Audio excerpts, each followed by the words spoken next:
February 22nd, 2026. I'm going to write this diary because I feel like I need to make sure I jot down these events for analysis later. Things just don't seem right about this whole situation, and I even feel kinda scared. I don't know. I don't know how to describe it. Anyways, my name is Lucas Ambersfield. I work as an occupational therapist for my local town community. I've been working here for a good 3 years now, and it's such a fulfilling source of income for me. Being able to help others with human support and making people smile through my kindness is one of the best perks of this job. I really like hanging out with other people and talking, so I guess that also adds to the mix of enjoyment and satisfaction I get from my work. I've met all kinds of people, young and old, poor and rich, and from all different backgrounds.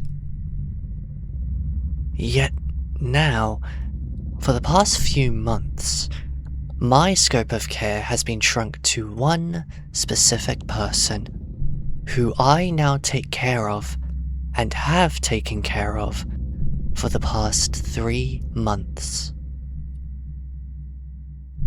His name is Jeremiah. Jeremiah is 23 years old and lives by himself in an apartment complex near the outskirts of town. He suffers with a deep amount of chronic depression and loneliness due to his living standards. It's so much worse that he can't work and doesn't even go outside. All he does is stay cooped up in his home, and from what I've been told by my boss who assigned me to work for him, this has been going on for the past 2 years. Hearing his story broke my heart because of the things that kid had gone through up till now. When Jeremiah was 8 years old, he and his parents were involved in a deadly car accident, which killed both of them, while Jeremiah still managed to stay alive. That was a day that surely changed him, unfortunately, into the person he is today. Nobody should ever have to go through what he saw, but the fact that he's even still with us after all those dark moments still shows that he has strength. That's what I keep telling him whenever I see Jeremiah. I'm so grateful for being able to see him for my work, and I think the feeling is also mutual. We've grown a strong bond with each other. I guess you could say that not only is this our therapist-to-patient relationship, but that now we have a truly close friendship with one another. He's a very shy, quiet person who always looks tired mostly, but still goes forth to try his best to communicate with me as well as he can. His social anxiety is the hardest thing to combat, but at least with me, I aid in allowing room for comfort from his ailing mind. During the early days of working with him, I'd usually visit every day because back then I truly wanted to make sure I was there for him, especially since he needed it the most. That helped to form the bond as it is now, since before, in the beginning, there'd be days he wouldn't even respond to me when I asked him for something, or tried to converse with him to break the awkward silence in the room while I was doing chores. That silence no longer happens anymore, and it has improved significantly. He likes to speak to me about things that interest him, and he also makes sure to have a keen ear when I mention stuff towards him as well. So all in all, life is good. However, and again, I don't know what it is, but something in the air is telling me this stroke of merriment is going to change drastically.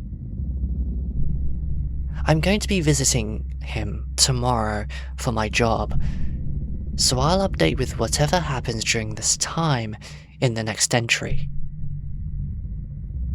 I'm worried about him. I've always had this thing with the people that I've cared for. The fear of what people like them do or feel after I, their carer, leaves them for the day. It's hard to explain, but how must it feel to have nobody be there for you 24/7 in your life, and all you face is desolation?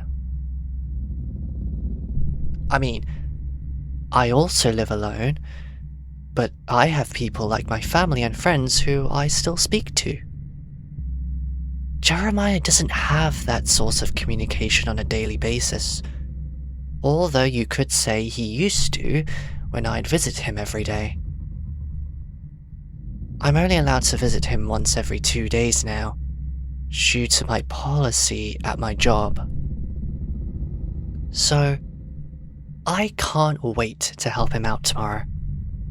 I'm gonna head off and get some good rest so that I'm prepared for the next day. I will update this entry tomorrow. I need to record this. February 23rd, 2026. Okay, so, as I promised, I'm back. And honestly, everything for the most part was usual. I went to Jeremiah's and he actually smiled when he saw me again at his door. I gave him a hug, and all that stress the night before thankfully got flushed away. My tasks are usually the normal chores you'd expect anyone to do when living in a home. Cleaning the apartment, doing the laundry, etc. Nothing too special, really. I decided to cook some chicken pie for Jeremiah, since that was his favorite dish that he likes from my myriad of culinary skills. Jeremiah was still his usual self, contained and reserved to his own space, which I fully respected. I believe people who go through rough patches in life deserve the highest level of respect, because I'd say it's a big thing to continue having the perseverance to go on living despite all the negativity set upon you by fate. He did not deserve to see the things he's witnessed, which is why I want to make sure I'm here for him whenever I can, to help drive away those memories. That is my job as a therapist, but also as a dear friend. When I'm busy working around the apartment, Jeremiah is usually doing his hobbies of playing video games and being on the internet. He says it makes him feel happy over there, so I guess it is what it is. Media like this is a good way to remove yourself from the real-life world and enter a land where things feel fun and surreal. That excitement you get from those experiences makes you feel giddy.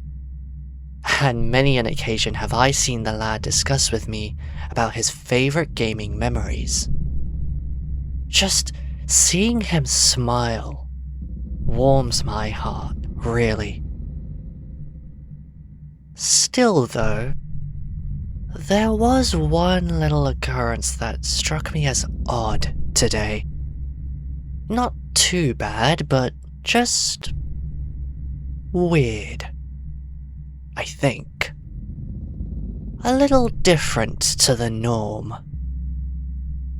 From the afternoon till when I left, I usually leave his place after 10 PM, he didn't exit his room for our usual end-of-day therapy session. So, for some context, near the end of the day, me and him would just spend the last few hours after dinner to just hang out more, have fun with activities, or just chill and chat about things.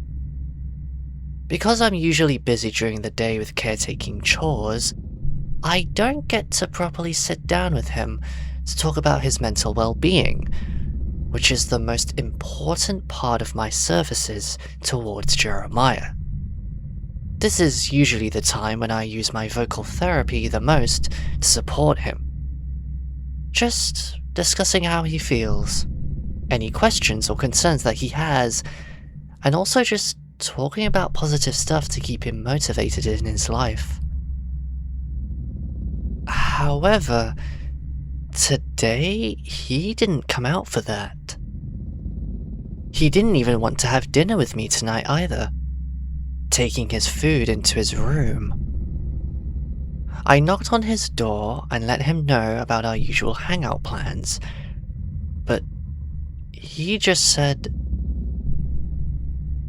"I don't really need the help right now, but thank you for suggesting." I'm not the type to pester people, so I accepted his request and let him be. Besides, he seemed to be enjoying playing his little action-adventure games. It's odd, cause I feel like it's always been a thing we do, and then boom, now he doesn't want to come out.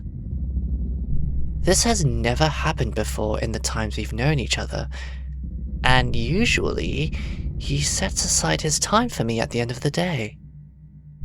Always. Maybe I am overthinking this situation. I've been known to do that a lot in the past. Oh. But wait. I just remembered. I also saw him throughout the day, making sure that his arms would be covered by his baggy hoodie. Or like, he'd cover his wrist a lot with his other hands. Like, he's trying to hide something? No, I think that's a big stretch. He usually never hides secrets with me. In fact, in the past, he's told me about a lot of things that I'd say is private information, especially when trying to be open-minded. He obviously trusts me to know this stuff. He felt much more quiet and reserved tonight than I think I ever have seen him since taking care of the fellow. Now that I remembered this, I kinda don't want to ponder more on this matter anymore. Tomorrow is a new day, and the day after that will be the time for me to once again crash at his place for work. So I might as well take tomorrow to just relax a little, and then focus all my energy again when going to Jeremiah's. I need to stop feeling like this. Maybe it's my innermost fears of the unknown reaching out to me like a hand, grasping for help from pain. Just something to think about, really. February 25th, 2026. Okay. Today was concerning. But also, something happened which I have no explanation for. Jeremiah was still very much unchanged from the last time I saw him 2 nights ago. Subdued in his private quarters and very much recluse towards me. Why was he ignoring me? While this thought pondered inside my mind, I just did my tasks as usual. Interestingly enough, while I was cooking for lunch today, he actually offered to help me out. It came as a surprise since he kinda just asked out of nowhere, especially with how much it seemed like he was busy in his room, doing his own thing. I gladly thanked him for the help while we worked together to cook up some pasta. And then that's when it happened. My dumbass thought it was a good idea to give Jeremiah the task of cutting up the vegetables for the dish. And in the process of doing that, he cut his index and middle finger from the left hand in the process. I panicked when I checked back on him and saw red blood spilling on the kitchen counter and on top of the cutting board. He didn't seem to react to it though, showing no signs of pain. Slicing 2 fingers at the same time is no joke. Yet he remained composed as ever, even at a moment like this. The cut was, ironically, in the middle of the middle finger and at the joint of the index finger to the hand. But that's also when I saw this gash had extended further into his palms. My stress levels heightened. I rushed to my first aid kit to locate some bandages and plasters to contain the mess.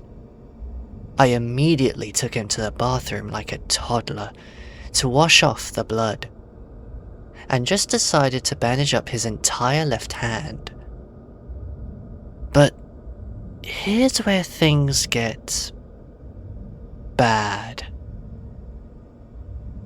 As I was bandaging up his hand, I noticed that not only did the blood keep perfusing out of the wounds, but that also a white pus-like substance, like white blood cells, was excreting at the same time from those cuts in his flesh.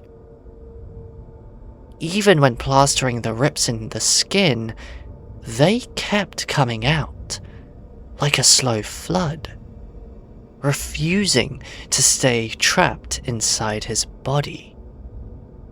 Of course, when you get a cut, something like this happens, but what I'm saying is that it felt like it violently was forcing itself out of the exposed wounds.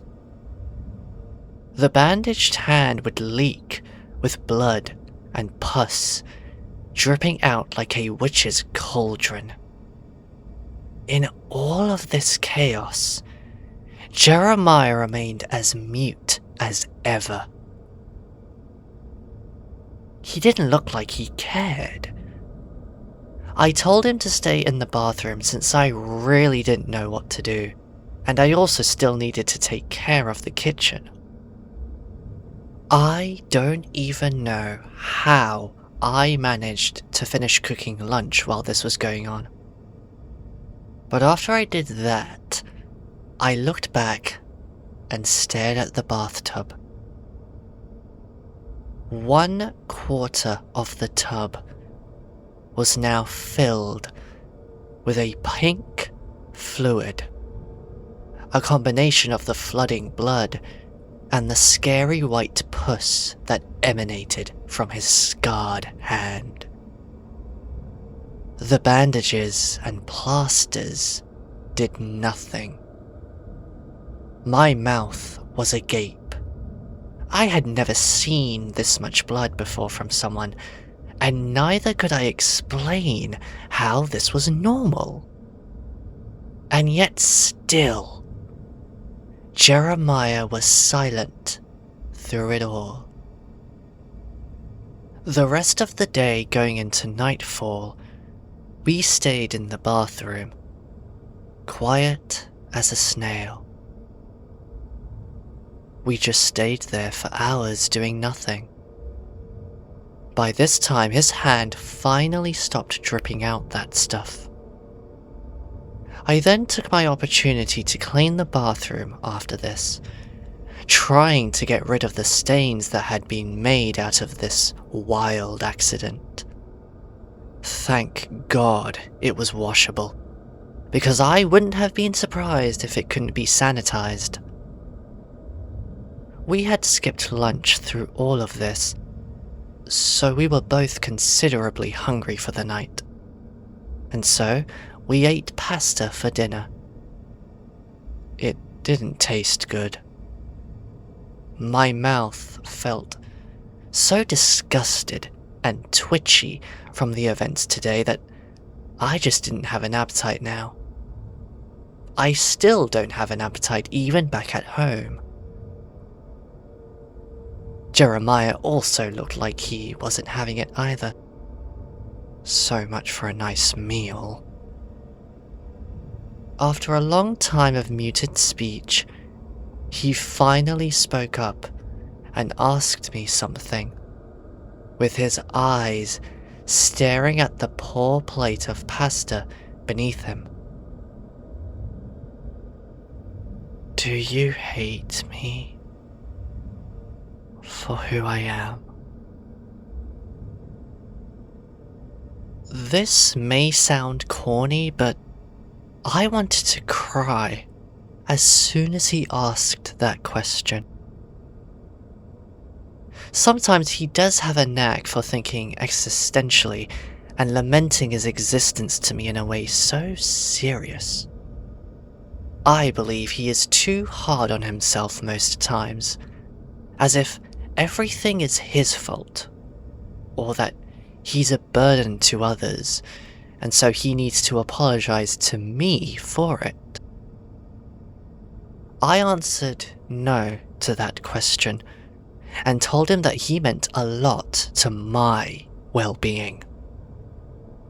I reminded him of how his life still mattered to me, if not anyone else, then at least still me.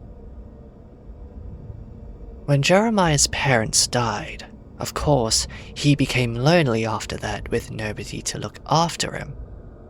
However, what had happened is that his aunt offered to keep and care for him as the new parent figure for about a few years. So a family member took him in. Great! On the contrary, what that poor boy got in return wasn't true love or looking after, but rather more torment and suffering. His aunt was abusive, sometimes increasingly aggressive towards the kid, hitting him with her bare, ugly hands, from what I've been told. He had to endure that for 4 years, till his situation became known to Child Protection Services. His aunt fortunately lost custody of Jeremiah and was also sentenced for life in jail. That's how he now lives here, rent-free in his apartment, and luckily, it's been this way ever since. He went through so much mental negativity to get to this point. You are a precious sunflower blooming amidst a sea of weeds. This is a phrase I would always tell him, to remind him he still has a place in this world. I don't know if he felt I was mad at him for the knife incident today, which prompted this question, but either way, I would never get mad at him, because it was an accident after all. What happened with the bleeding was just unexplainable, and that is also something that he shouldn't have to apologize for either. Just a little daunting, really, that's all. I asked him about the hand-cutting incident, but he remained quiet. He didn't want to talk more about it. I should have let it go, to be fair, so I never mentioned it again. I don't think I want to remember that event either. But still, I've never seen something so scary as that ever before. It keeps me confused even now. The amount of blood loss was insane. The way all those fluids cracked through the wall of medical equipment and dripped onto the cold white bathtub beneath. It kept going like it would never stop. My fears from the days before were no longer a joke now. I'm really worried for him. Something is not right about this whole situation. I'm going to call the agency to ask if they have someone to check up on him. Maybe even ambulance service. I'll tell them about what happened today as well, so they have a better understanding. This day has kinda scarred me. I've never been this traumatized from the job I love before, and I hope something like this never happens again. February 27th, 2026. Before I got to his place today, I got a call from the agency about the situation that happened previously. The next day, health services did go to his house, but said that nothing seemed too out of the ordinary with Jeremiah. They even sent me a digitalized report of their assessment, and it seemed like all was green. I still reiterated about the facts from the 2 nights before, but the person on the phone assured me that everything was fine. They said that no sign of harm was found on Jeremiah's palms at all. No bruises, nothing. I was confused. How on earth is everything okay, just like that? Or was I overthinking it again? With how nasty the cut was, it should have still been very present on the skin at least, showing wounds and marks of where it once stood. Instead, they plainly told me no. Nothing was observable to suggest that. Either way, at this point I just wanted to move on and focus on the present. I know what I saw that day, and I know it happened. I made it to Jeremiah's home a little late, since I couldn't really sleep well the night before. I'm sure you know why. I went inside his abode, said my greetings, and immediately went to house cleaning duties. To nobody's surprise, Jeremiah was isolated in his room.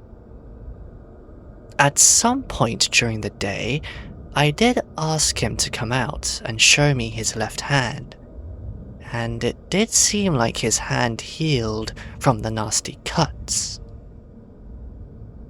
I then looked at his arm. The marks of an overly elongated slit of the skin was found on his left arm, starting from the top of the shoulder joint down towards the midsection of his lower arm. The bruise was brown and dark, as if a specific area of his skin had become tanned. I couldn't tell if it was fresh, since I'm just a therapist, not a doctor, but I felt a sick feeling inside when I saw it. I asked him calmly what this was, but as I looked up at his face to ask the question, my eyes became fixed at his cheeks. There was a tiny, maybe 8 centimeter in length, cut on his right cheek, just below the eye. Thin blood was trickling from that incision, but not as much as the last event. My heart rate increased, and I slowly felt like I was shaking a little in place. In fear, in shock. I asked him to quickly wash off his face and get ready for lunch. Like last time, he felt completely indifferent from the situation he was in. So many bubbling thoughts and questions boiled inside my head as I tried to work around as to why this was happening. Nothing like this has ever happened in my time caring for Jeremiah. Heck, in my entire time working as an occupational therapist. Never. So why now? What is triggering these bizarre events? I think I knew what the answer was, but I didn't have it in me to accept that this was what he was doing to himself. I asked him during lunchtime on the table about what was going on. He then came out cleanly to me and told what was happening, albeit with still a hint of shyness and hesitation in his voice. My fears were proven correct. Jeremiah had intentionally committed self-harm. He said he bruised his arm in the dead of night. Same with the cheek. I froze in silence. We didn't say much after he came out. I was shocked because Jeremiah never seemed the type who would resort to doing acts such as self-harming. I've never had to deal with anyone in my therapist's life who would do that to themselves. He said he got comfort from doing this and had contemplated it for a while at this point. The fact that this was happening to someone this close to me made me feel a deep flurry of emotions. Sadness, despair, terror. I told him the same motto I give to him all the time. The same line I try to convince him with every day. You are a precious sunflower, blooming amidst a sea of weeds. I don't just say that to make him feel better. I say it because it's true. He deserves a happier, more prosperous life. He deserves love and friendship and happiness. I've always told him that, and did it again today, while also suggesting some strategies to help counteract these awful feelings. I immediately then went over to him to provide a warming hug, whether he wanted it or not. It's proof that he has a place in this world, and in my world as well. I still don't know what triggered him to do these acts, but it is my job as a therapist to make sure he gets the help he deserves. Cognitive behavioral therapy will need to be put in place to figure all these things out. He is my priority, and only mine. He needs it more than ever.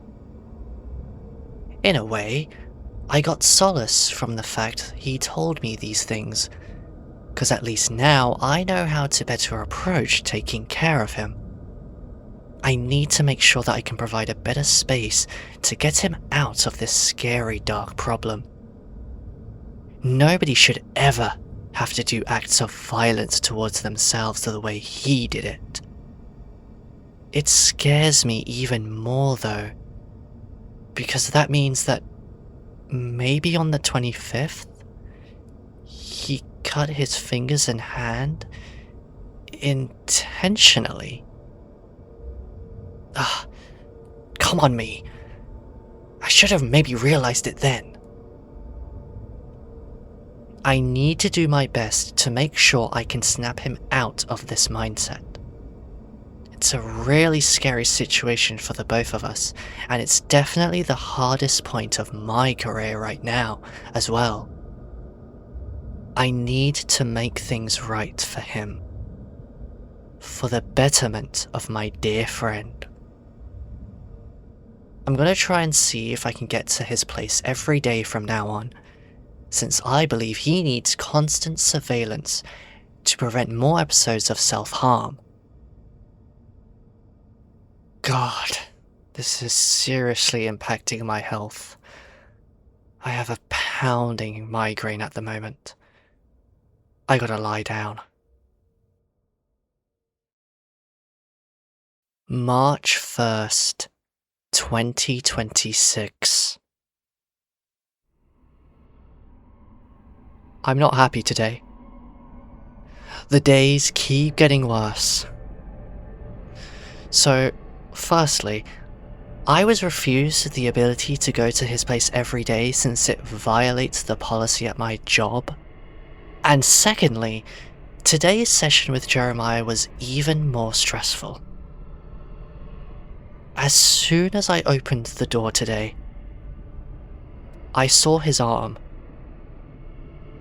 His right arm now had a massive scrape all over it. At this point, I need to confiscate all sharp objects from his house. For crying out loud, why didn't I do this sooner?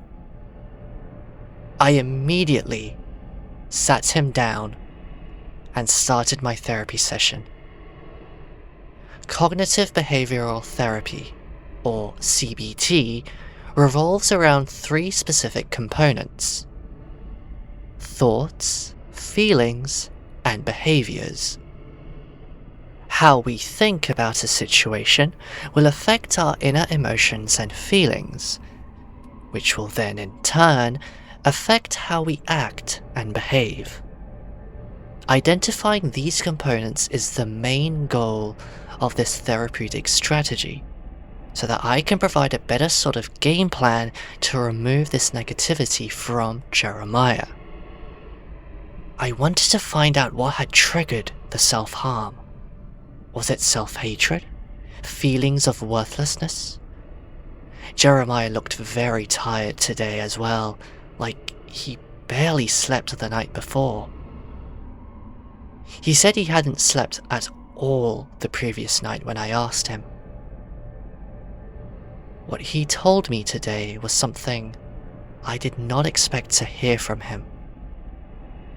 Something that maybe changes this whole story entirely. I didn't sleep because I didn't want to. It doesn't want to rest. It? Who was it? I questioned him more on what he meant by that statement.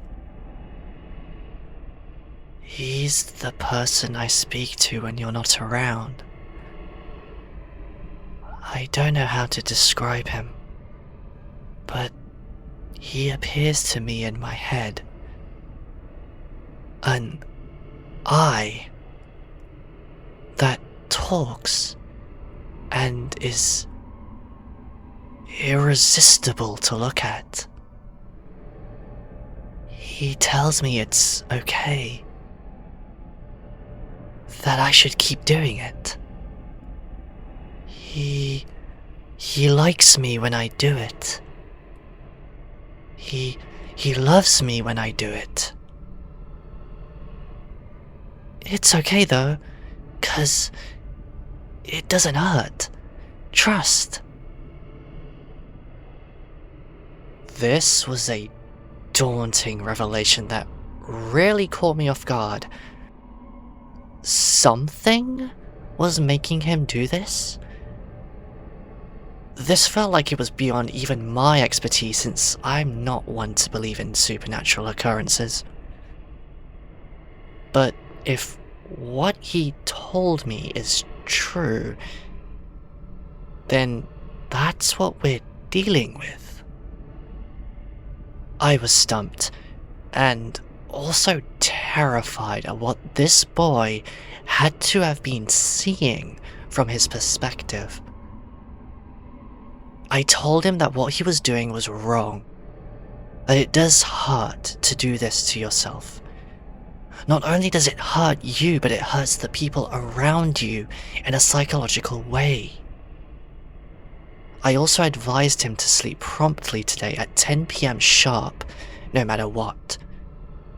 I told him to ignore everything that this entity tells him to do. Whatever it is wrong, and he needed to know that.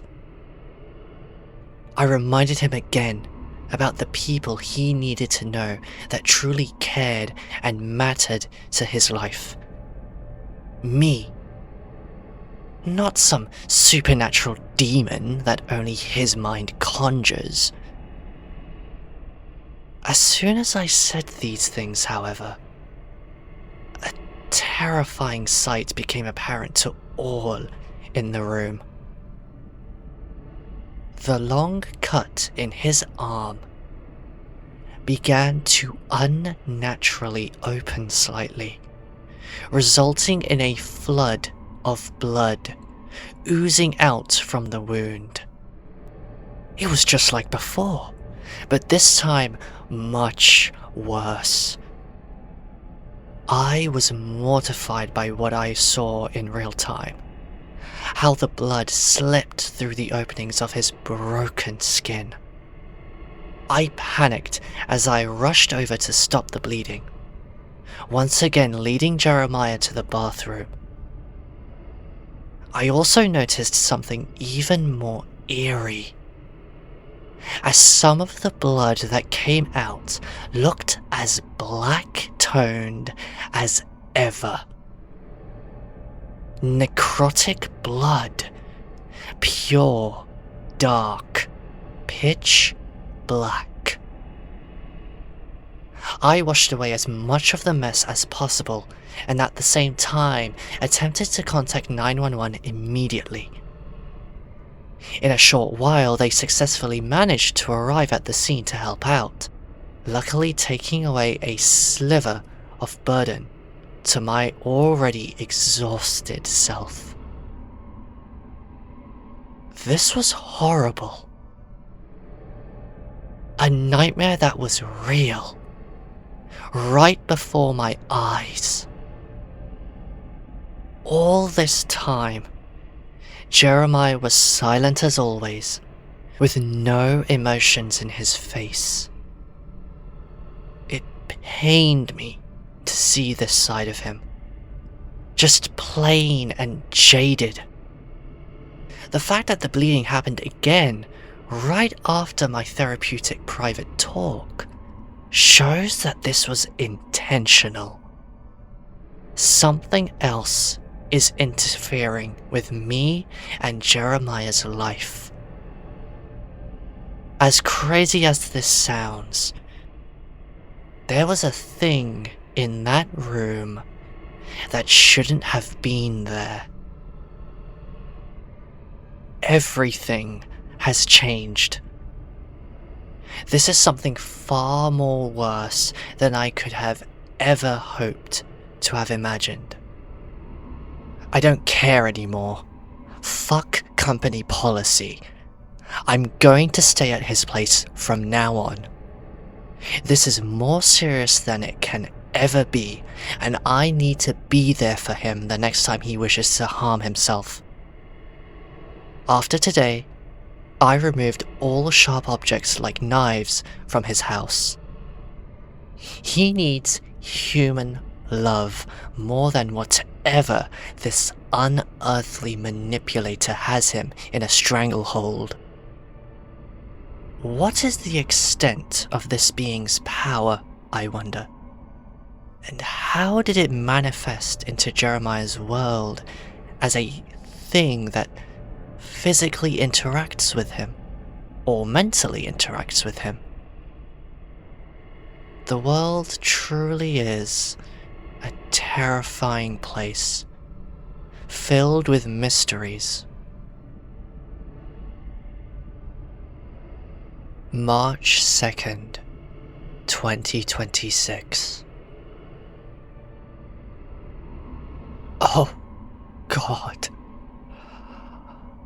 I had a ghastly dream last night.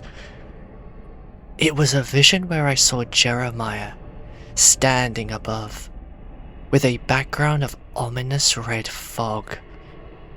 Behind him was the apparition of a massive, bloodshot eyeball that had strings of barbed wire protruding in and out of the organ, like growing vines. It was shaking rapidly in a blurry way, and I could sense that it was angry, furious, livid. The hatred that emanated from the being almost felt touchable.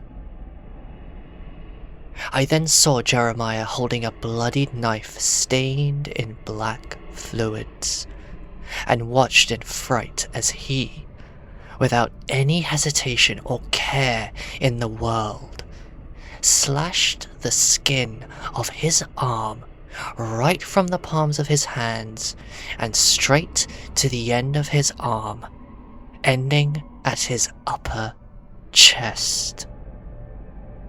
Once cutting his body, a bucket load of his insides exploded out of his being. It was disgusting. I then saw the blood traveling at sonic speed, snaking its way around to me.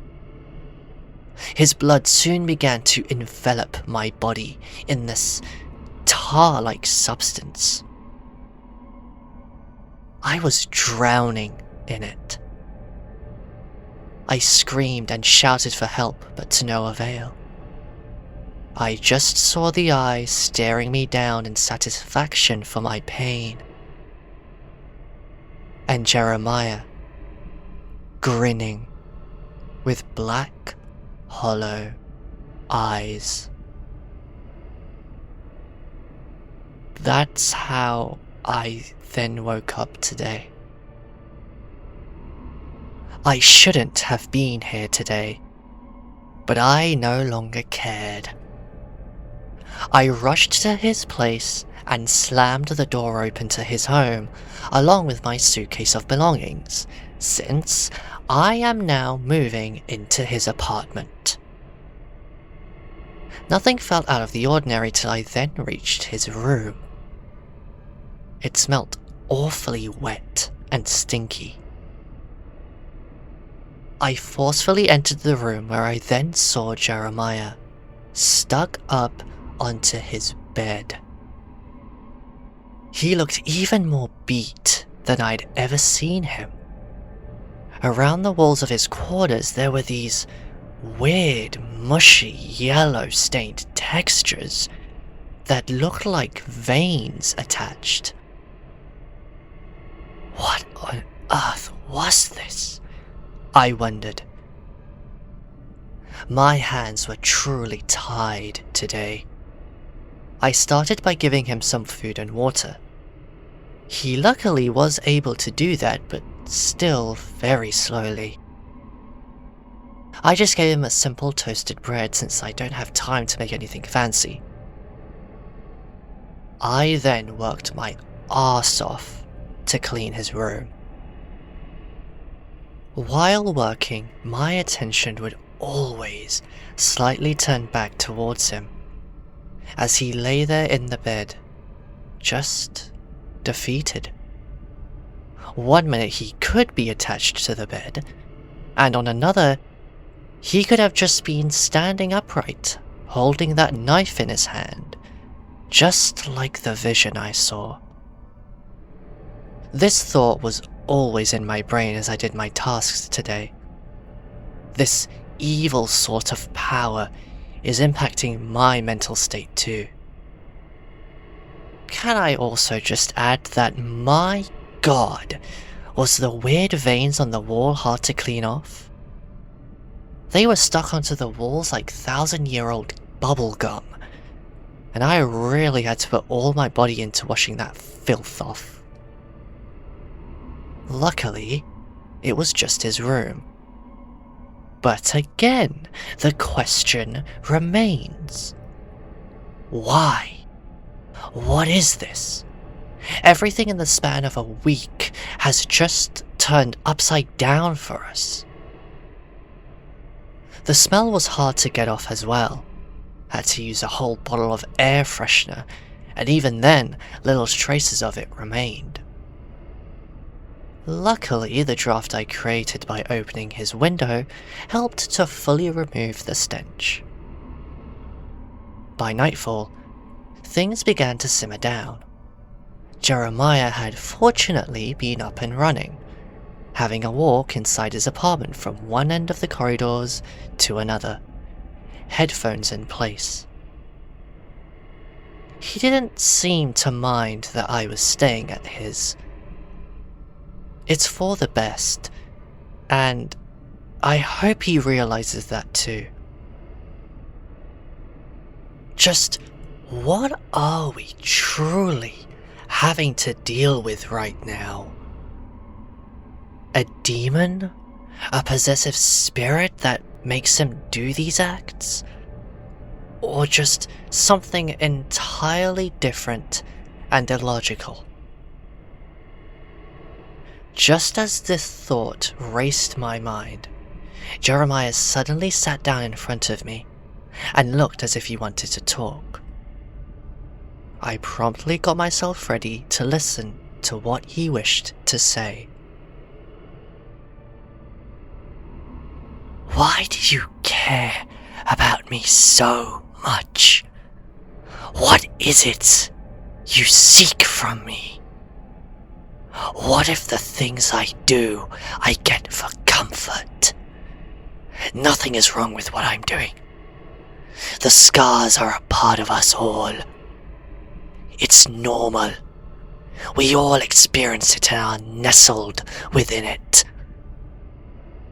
It could happen to you, you know. So why?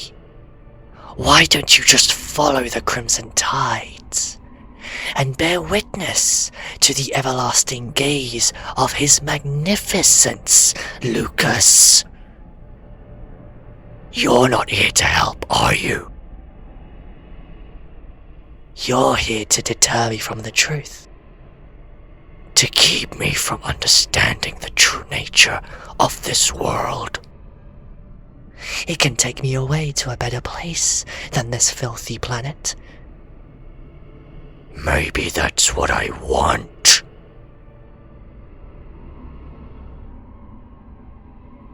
No, no, no! I yelled at him.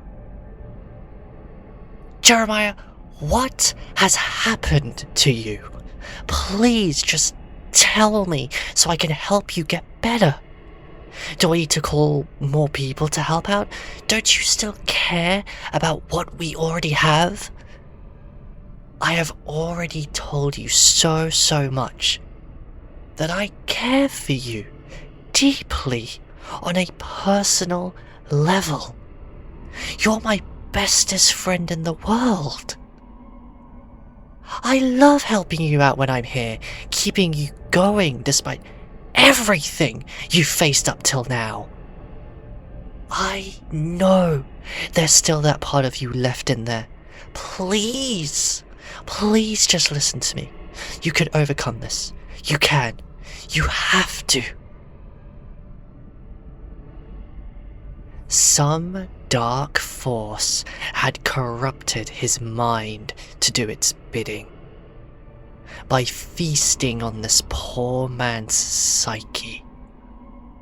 I had to break this thing that latched onto him.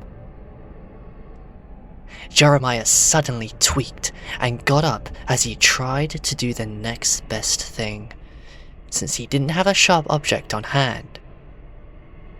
He began to bring his fists into a fierce knuckle and punch them hard below his chin. I leaped from my seat and tried to restrain him, holding his arm hard in place to stop from hurting himself anymore. He was breathing so loudly, with pure venom coming out from the puffs of air within him. This was not Jeremiah anymore. I wanted the real Jeremiah back. Without a second thought of an idea, I decided to quickly grab my first aid kit and find my anesthesia injection to subdue him. He was clearly going through a violent episode of a panic attack, but luckily I had this stuff nearby to easily reach while I kept Jeremiah embedded with one arm. He looked like he wanted to run towards a wall and bang his head into it. I grabbed the injection and shot it right into his arm. The anesthesia took some time to work, but as it did its magic, I could feel my grasp of the boy becoming weaker as I put him for some early rest tonight. I took his body to the bedroom and laid him upon the bed, which I cleaned earlier today so that he wasn't still laying down in that musty setting from this morning. I'm writing this in the living room at the moment, where I will be staying for tonight. I am so scared. I thought during the midday that things would get better, but my beliefs were shattered by this macabre night. I now have to be scared for my own safety as well. Like, I don't even know where to begin, or how I can even come close to explaining this phenomena. Following the crimson tides? Bear witness to his magnificence? Those times when he was alone in his room. What did he see? What did his eyes find? I want the old Jeremiah back. I want my friend back. I still hope there's a part of him also trying to break free. Something he's been fighting to do all his life. Does he have the energy left to do it? Has my work paid off for him? I'm starting to lose it. Jeremiah, please come back to me. March 3rd, 2026.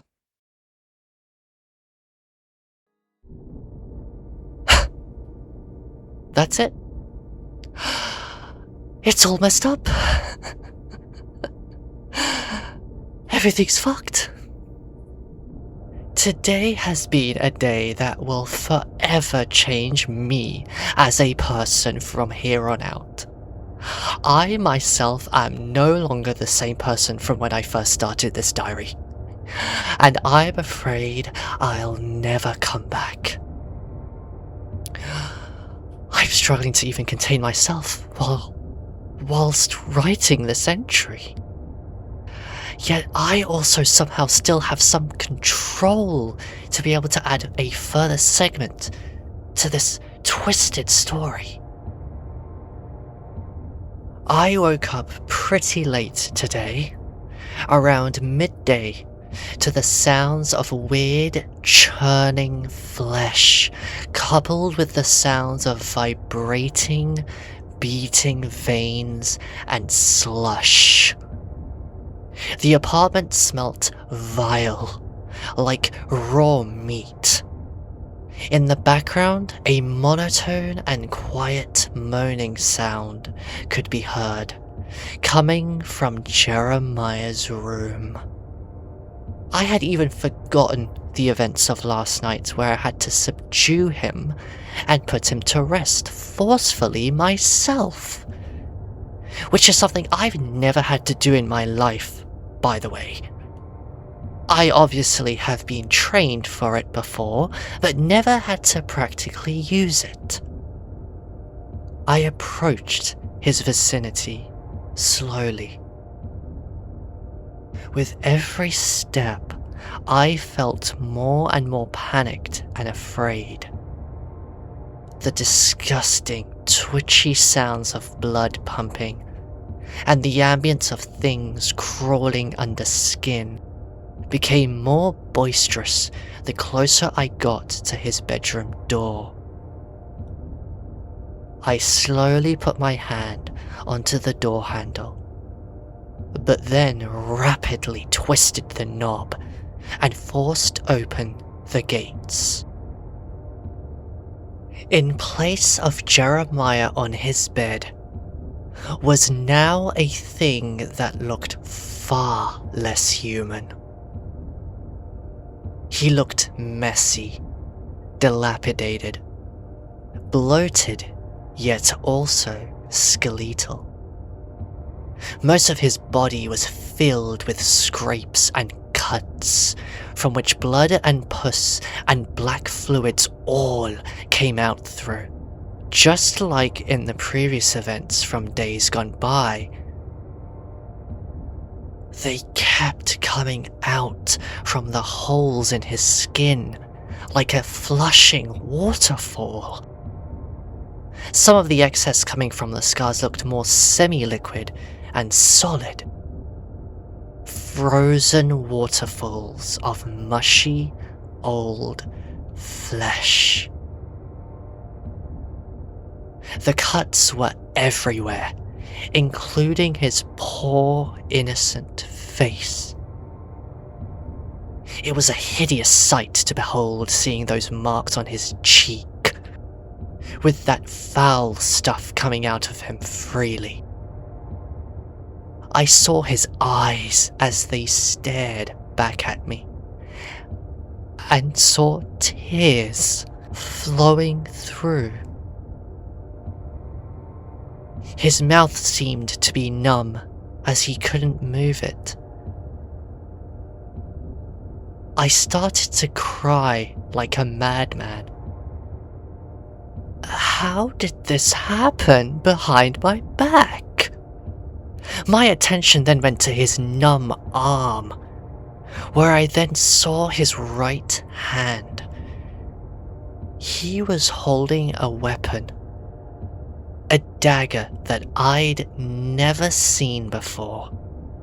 It looked unreal, most definitely otherworldly, and that it seemed to be given to him. Did he do this overnight? Or did it do it to him? Crying in fear and distress, I then looked around his room. The veiny textures on the walls were now enormous, again pulsating towards Jeremiah's decrepit body. The stench was so odious. I wonder if that's also what made me bawl my eyes out too. I don't know what more to say than the fact that this was truly a real-life nightmare. I felt so hopeless. And because of that feeling, I then began to shriek in despair and pain. I lost him. My friend that I had vowed to protect and care. The one person in my life whose responsibility was mine was now nothing more than a fragile body, becoming a gelatinous monster right before my very eyes.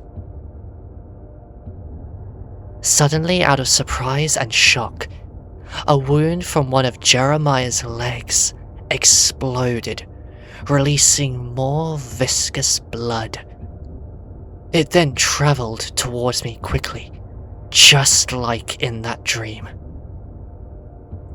With no hesitation, I ran away from his room and decided to leave the whole building entirely.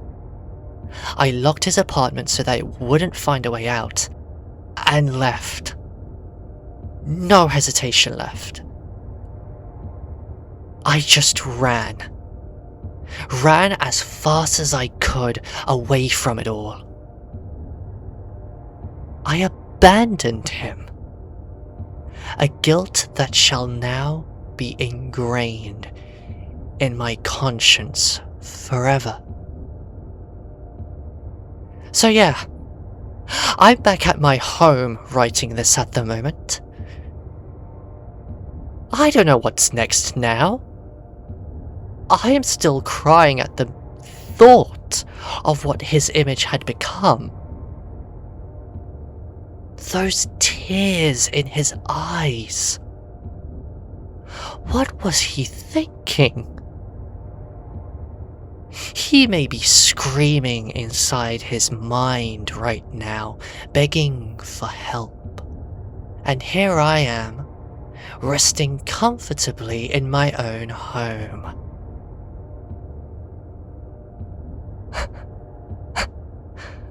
I've lost it. I've totally lost it. It's my fault for not doing enough, isn't it? That's why this is happening. There is no hope for him now. Jeremiah is no longer with us anymore.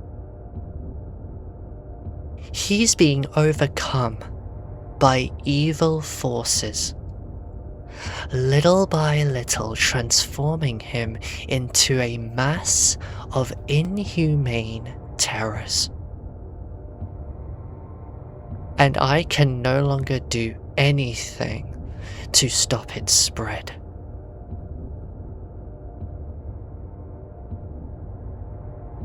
March 9th, 2026.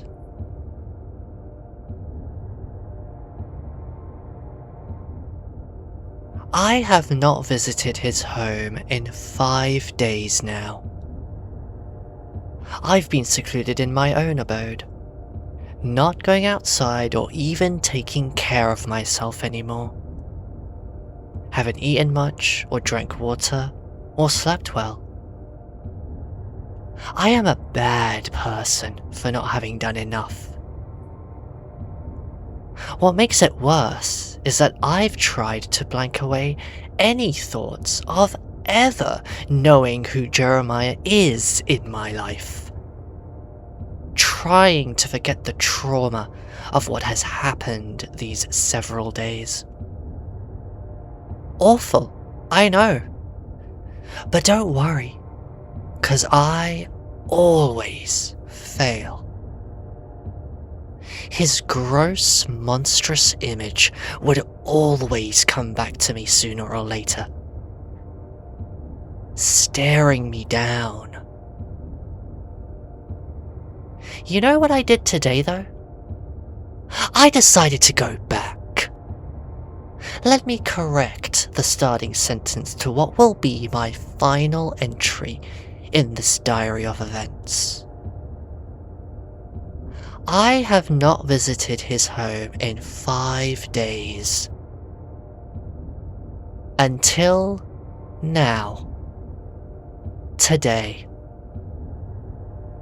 I had to go back to atone for my sins.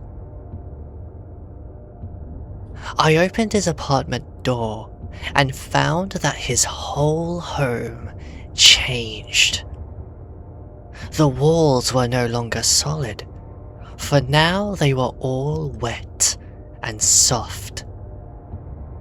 Meat walls. I could tell it was such, since when I stepped in you could hear the moist, slushy footsteps. I think I've lost my sense of smell, 'cause I can't smell anything here. Probably for the best. But even if I could, I wouldn't care. As if I was drunk, I scurried over to his bedroom, the door wide open. I turned towards Jeremiah. Yeah, no. I'm not gonna call him that name anymore.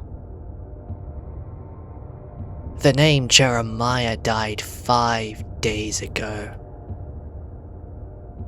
This thing has now taken his place. It's completed its transformation from a poor, young, traumatized 23-year-old into now a timeless lump of slimy flesh and fluid. It's like he melted into this shape. My theory is that he simply excreted so much stuff from the cuts inside him that they overflowed and emptied out from his body like an empty sack. Only blood and pus and old sludge remains of him now. I can tell. I'm still looking right at him as we speak. Across this alien's body are a multitude of eyes that stare at me. They look so weary, like they want to close their eyelids, but they can't. I think what remained of Jeremiah's proper eyes were now the 2 pairs of holes that look empty and pupilless. Maybe returning to this place was my form of redemption. Do we think he accepts my apology though? How cruel can a world be to someone where they have to go through so much torture in their lives that it then turns them into an unimaginable creature? I've heard many stories in my life of people who have gone through worse or similar to what Jeremiah had to go through, but still managed to make it out on top and transform their lives into something beautiful. Why can't that happen to everyone? Why couldn't Jeremiah have a better life? Or more rather, why did he have to go down this path? The path of self-loathing, of hatred, of personal abuse towards himself. Why couldn't I do more? I failed him. Then again though, what is this supernatural demonic presence that has played the strings of fate in this play? Was this born into existence from Jeremiah or some other influence? I have no answers. This situation is far above me now. It's always been. All I know is one thing. I'm not leaving his side anymore. I will stay with him forever now, in this room, with my head resting against the moist walls of his bedroom. I can feel the blood pumping and traveling through the veiny walls, like a literal blood vessel. This room, no, this whole apartment has become the new Jeremiah. Maybe if I can become a part of this thing, I can then uncover the truth. By staying here, I can find a way to let him free. Maybe it's my delusion. I don't give a fuck anymore. I will always be by his side now. I must study him, for that is my role as a therapist towards my personal patient. My friend.